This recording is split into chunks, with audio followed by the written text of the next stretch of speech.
One of the things that I find is a issue with people who have opened an S corporation is that they don't always understand that they are required as the shareholder of that corporation to receive compensation for the work that they do within that company.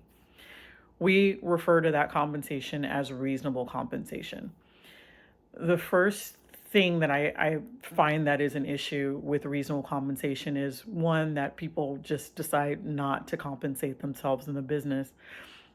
Reason being is then they're not paying all the self-employment taxes like they were doing when they might have been a sole proprietor, and then now they have to pay them as an employer, and they just don't want that extra burden of expense. But it is part of the IRS code that you are required to determine what is considered reasonable compensation for your role in the business and pay it. So that's the first thing I notice that as a problem, is that businesses are not compliant in that regard.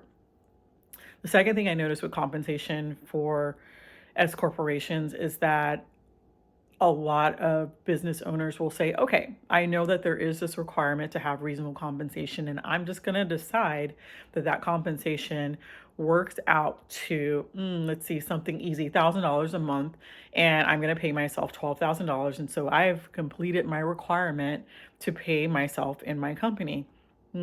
Also not okay, because if I'm looking at someone who's doing the type of work that you're doing in your company, and I go and try to find that job in your area, are they making $12,000? Probably not. I don't even think with minimum wage anymore anyone is making that. So that's a red flag as well. So reasonable compensation needs to be a very thought out number, can't just be arbitrarily pulled from thin air, has to make sense for the area in which you live, has to make sense for the responsibilities that you have within the company. So, how can we decide and determine what reasonable compensation is? The best way to do it is to have a study done. So, the clients that I work with, we do a yearly reasonable compensation study, and we figure out how much they should be paying themselves so that they are compliant with this IRS rule.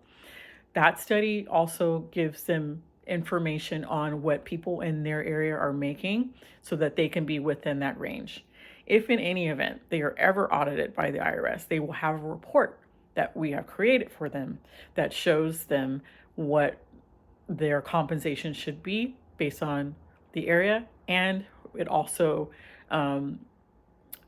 covers them basically and shows that there was thought put into coming up with their compensation number. What happens if you have a reasonable compensation number, but your company didn't make enough money? Should you even have a study done? The answer is yes, because you want to show that you are understanding of what the rules are, that you have done some due diligence to figure out what the number is, but your business just hasn't gotten to the point where you're able to shell out that kind of money.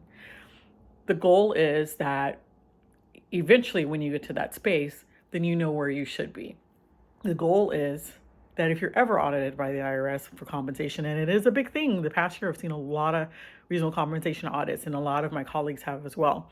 But if that does happen, you have something to show that says, look, I know I should be paying X amount of dollars to myself. I have done my study every year, and I know what I'm supposed to pay. But if you look at what my business is making, I cannot pay myself that amount. Cool. You're paying yourself 12,000. We understand, because that's all you could do. But, the goal is ultimately to get to the point of whatever the study is saying that you should be making. So, if you are an S corporation owner, make sure that you understand the full rules of compensation, reasonable compensation. Make sure that your preparer is getting this study done along with your tax return each year. I'm doing it for mine because I care.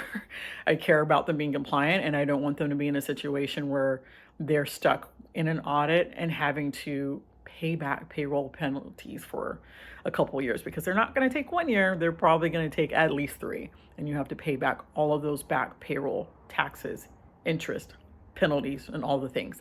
It's not worth it. I'd rather do the study each year with my clients and make sure everyone's in a good space than to have the unthinkable happen and then they are in the situation. So make sure you're having it done.